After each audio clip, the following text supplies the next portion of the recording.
Greetings and salutations, Jay here, and for this particular video, I know it's been a while, but, you know, life kind of catches up to you and you do a bunch of stuff, so, been busy. So, anywho, this video that I'm going to be doing was inspired and requested by Amy Necrotique. And I know she does a bunch of really cool goth videos, so definitely, you know, go check that out and all that cool stuff. So, but she had asked this and had said, hey, because I had done a video on pet peeves of goth clubs, and so she said, hey, you should do a top 10 of goth clubs and, you know, why you would go and all that other cool stuff. So, this is a great one to encourage those who are interested in the gothic subculture to hear this and kind of get a cool perspective on my personal top 10 and what made me really enjoy my times and make me currently enjoy times of going to goth clubs and all that cool stuff. So anyway, without further ado, here is the top 10, but I'm going to start off with a couple of silly ones. So it's not really in like the top 10. I guess I have actually 11 on here because it's whatever, I added one. So anyway, yeah, I'm changing it to 11. So it's going to be 11. But anyway, to start things off, the first thing that I've really enjoyed about my experiences at goth clubs has been steak. That's at 11. So at Elysium in Austin, Texas, they had a grill and somebody was back there cooking steaks. Now, not only was it at that club, that particular club, but also one of my favorite clubs on the planet. Unfortunately, rest in peace, it doesn't really exist in its previous form that I had attended. But in 2009, 2011, while I was in Germany, in Berlin, I had gone to the K17, or K17 for those of the English-speaking persuasion. But anyway, that club was in Friedrichshain, that neighborhood of Berlin, and it's this amazing club. It has like a venue section where they have like bands and all that cool stuff, and then they have like 3 stories, and like the one particular night I'd gone to, they had like multiple DJs doing their thing, and so there were various genres of music being played and all kind of in the subculture. But anyway, downstairs they had somebody on the grill and they were making steak, and it was awesome. So at the bottom of the list, there's steak, so and food. So hopefully around the world, I don't, like I said, both, I think even Elysium, I'm not even sure if that's still continuing, but hopefully whatever's taking the mantle, they're continuing to grill amazing food. So, anywho, next on the list of, or at the bottom, which is kind of a bunch of silliness, but I'm going to do it anyway, at a local club in Philadelphia that I grew up going to, and those of you who are viewing this and have been in the Philadelphia area, y'all remember this quite vividly. But there was a club called Shampoo, and it was right there between Callow Hill and Spring Garden, right in the kind of like right outside of the downtown area of Philadelphia. But anyway, in the outdoor section, they had a jacuzzi. So when I kind of started going in the early 2000s, around that time, like really early 2000s, and then at some point, I don't even remember when, but my one buddy and I, we would always jump in there, and like they would like put the water in fresh, and like, I don't know, we were like the only ones that would go in there, and it would be ridiculous, because I'd wear like a man skirt and like a fishnet shirt, and then underneath I had swim trunks. So it would just be ridiculous, and nobody would see it coming, and we'd just jump right in. We'd have like towels. So that was awesome. I don't know, I guess it's ebbed and flowed as far as people jumping in there. I know at one point during like a Dracula's Ball event with like tons of people just kind of like jumped in with us. They're like, oh my gosh, like these people are doing it, why not? So that was awesome. So there was a jacuzzi there. So rest in peace. That club event was absolutely awesome, and that's kind of was like my first taste of the scene. So I got a lot of feels for that one. So there was a lot of cool stuff, bands and a lot of cool moments. So anyway, going along from there, this is kind of where the meat and potatoes. Get it with the food. Anyway, this is the meat and potatoes of kind of the list. So at number 9, do-it-yourself goth events, and that's what I really liked. I've been to a bunch of events that, like, they're weekly or they're monthly events, and they're set in stone, and they have the DJs that are, they do their thing every week, every month. It's the routine. But I've also gotten to had the privilege of going to, like, do-it-yourself events where, like, friends were like, hey, we're just going to throw this event at this venue, and, like, whatever, let's just do whatever, and, like, bands will play, or random people will DJ. And so I've had the privilege of doing some DJ stuff. I don't count myself as a DJ. I just have my laptop and have virtual DJ, and I try to make it work. So I don't count myself as that, but I at least played music at a couple of events, and that's been really cool, and really fun to do. So those are really awesome. And because the people setting it up, like, it's just a core group of friends and stuff like that, and then other people kind of, like, jump in on it. It's cool. It's a cool vibe. I mean, the routine and, like, weekly and monthly events, they're awesome too. But there's something really cool and special about, when people are like, yeah, let's just do this. And it's kind of like, sometimes it'll be a one-time thing. Maybe they'll do it yearly or something like that. But it's the fact that, in this scene, there's enough creativity and enough, whatever aspiration to do stuff like that. And you get kind of like a taste of something different. Like, maybe somebody that's throwing the event, they don't really DJ that often, but they're like, yeah, I'm into old school, industrial, or I'm into goth rock. So it's that kind of thing. You get a really cool, variety of music and all that. So that's pretty awesome. So it's a cool scene that, we get to throw stuff like that, throw events like that. So that's really awesome. So going right along, let's see, the decorations and the art. So it's kind of your average everyday club events, like whether it's electronica or something like that. Sure, some people may, like, decorate and stuff like that, but there's something, hey, it's just my bias when it comes to the goth scene and everything else. It's so cool that people will take the time and use their creativity to, like, decorate all the stuff and make the event like that. Have, like, whatever they're doing, either candles or, like, fixtures and stuff like that.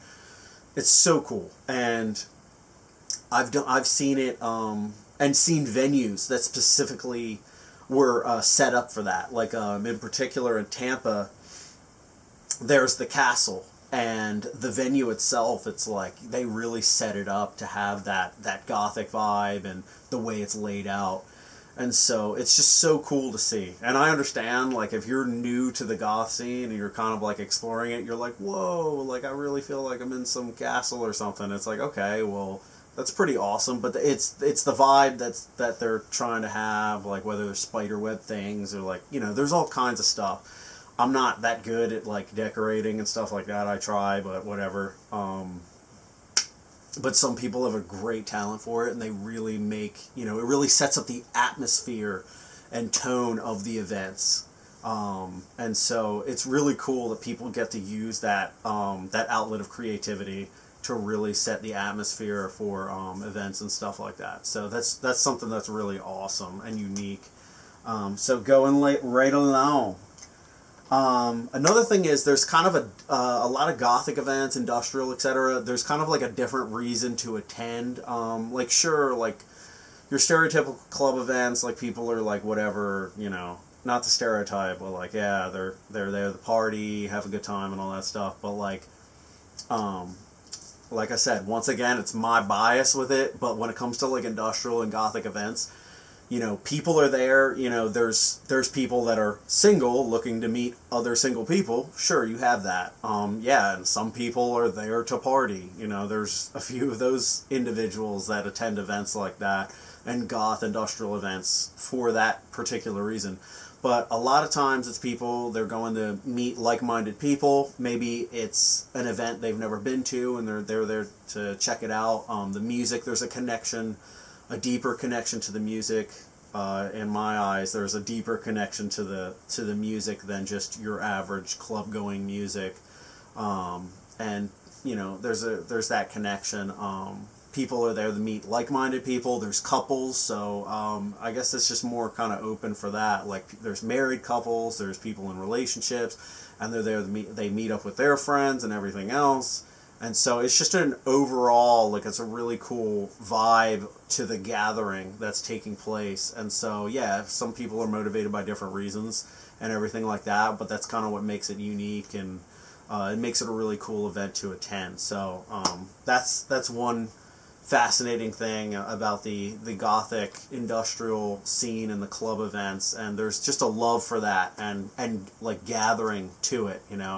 It's I feel like it's more closer to a church type of thing where people are like, let's go to church. It's that routine of meeting like-minded people, whereas club events, like your stereotypical club events, I don't know, I get more of that party vibe, like, oh yeah, we're here to kind of party and let go of our worries and stuff. And sure, there's a lot of that mixed in, and sure, I'm sure there's like-minded folks there, but in my eyes, there's that deeper connection with the gothic subculture, because it is a subculture, whereas your house and electronica music, it kind of fits for everyone. So anyway, there's that.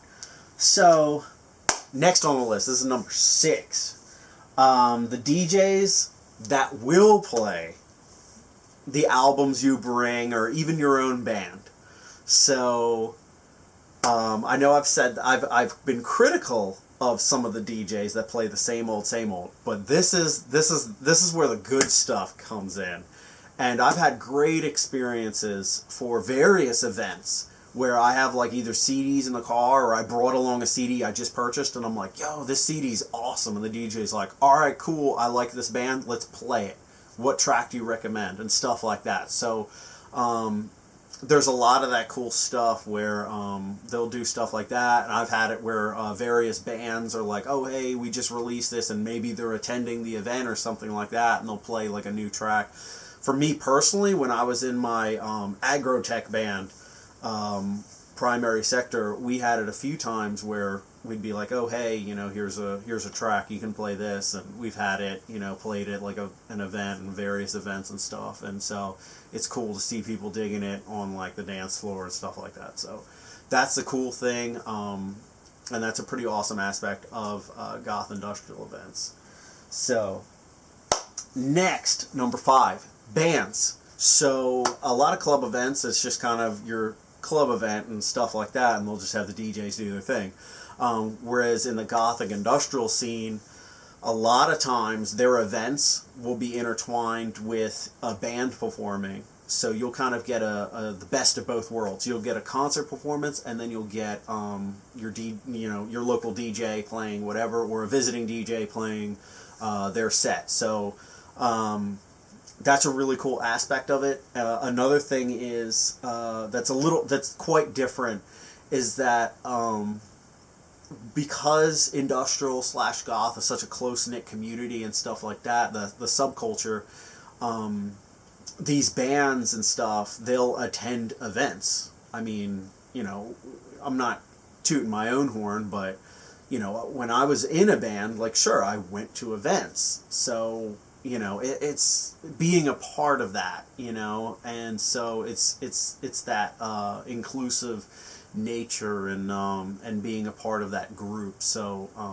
that's a cool aspect of it. So your favorite artists that you hear, or they're spinning or whatever, they'll be at events, or they'll perform at events, and that just makes it really exciting and cool.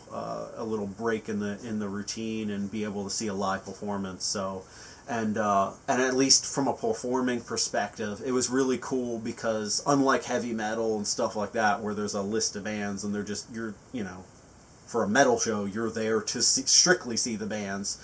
Whereas with a goth industrial event, you have it where you have your DJs and dancing and all that, and then more often than not, the event itself, they're going to put you as a performer right there at the peak. So whenever the event peaks, midnight, 1 o'clock, they're like, all right, it's the most attendees, blah, blah, blah, go ahead and perform, and the floor's yours. So it's real cool, and it was just something really exciting that the event folks, they recognized that, and got to put you there and, right in the action, and then it makes it cool, and then afterwards you get to hang out and then just kind of cool down as far as a performer and just relax and hang out. So but yeah, love that about the scene.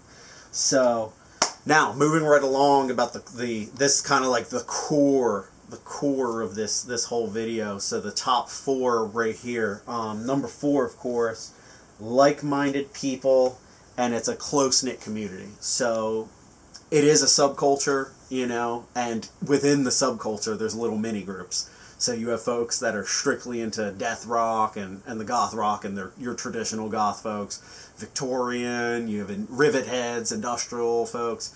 And so there's a bit of like off branches or whatever of the subculture. For me personally, I love all of the above. Musically speaking, I listen to goth rock and your traditional goth bands, and then I also listen to synth pop and stuff like Covenant and Seabound, Blue Tangle, stuff like that. But then I also will listen to the agrotech stuff like Hoseko, Cyclone 9, Tactical Sect, and all that type of stuff, and then old school industrial like Front 242, Nitzareb, and stuff like that. And then industrial metal too, which industrial metal was what got me into the scene to begin with, like KMFDM and Killing Joke and Ministry and that type of stuff. So it's a pretty broad scene when it comes to the various subcultures, but it's awesome because a lot of times, a lot of folks are like myself, where we kind of like all of the above and we can enjoy all the little subgroups. So but people-wise, it's awesome to be able to walk into a club, and it kind of goes into my next one, number 3. I guess they're kind of tied together, but it's all around the world. So I can walk into a club in Germany, and we can like the same music, and like kind of the same aspects of it, of the subculture and stuff like that, or going to England or Scandinavia, and that's what's so cool about the subculture. It's just, I can go to LA and go to an event, and folks are listening to the same music, and they like the same art and stuff like that, and it's the creative aspect of it. It's cool. And so having been to events, in Chicago, Texas, Florida, all over the East Coast, and stuff like that, it's cool to be able to meet folks that are like-minded and they're into the same music, and you can relate to one another. That's what makes it so cool, and that's what makes people want to be in the subculture. So, and the fact that you can go all over the world and have that where there's like-minded folks, and people feel included and accepted. So it's pretty awesome. So, and that leads into another aspect. So number 2, the fashion. So that also sets it up. So it's cool because with the fashion, you have it where, sure, you can identify and you can be like, hey, that person's a part of the subculture, they look like it. And I'm sure, hey, we have, there's the whole corporate goth, and I know people that, they have to do their, suit and tie jobs and all that stuff. I understand. But, the cool thing is that when you go to an event and stuff like that, you can dress up and be like, yo, I'm going to go all out or do whatever. And so, for me personally, it's not as much now just because of how I look and stuff, because I'm, getting older, and for my job, I have to cut my hair. But back in the day when I had longer hair and everything else, and could portray the look that I had and actually fit into all the clothes I had. But, you know, it was awesome being able to go all out and get super gothed out and go to an event and feel completely normal. Whereas, you know, when I'm walking the streets and people are like, oh my gosh, you know, is it Halloween? So, but it's awesome to see, you know, sure, you do have it where it's like, hey, I purchased this, blah, blah, blah, you know, and when people are complimenting each other's outfits and stuff like that, and it's like, oh yeah, you know, here's this website, or this is the person I got it from, and stuff like that. But it's really cool when people do it themselves, also. And I know early on in the scene, in the late 70s, early 80s, that's pretty much what people did. They did it themselves. So, yeah, sure, it's cool to get clothing from various, you know, makers and stuff. And I'm sure, and I know there's a little bit of flack right now for, like, what is it, corporate, you know, whatever, goth and advertisements, and, like, you know, how people are saying, oh, this company's, like, you know, it's super goth to get from this company, and they overcharge and all that stuff. And it's just like, you know, hey, look, like, if you like something, go ahead and buy it from whatever, as long as, you know, hey, as you as an individual, if you like that, boom, you know, go buy it.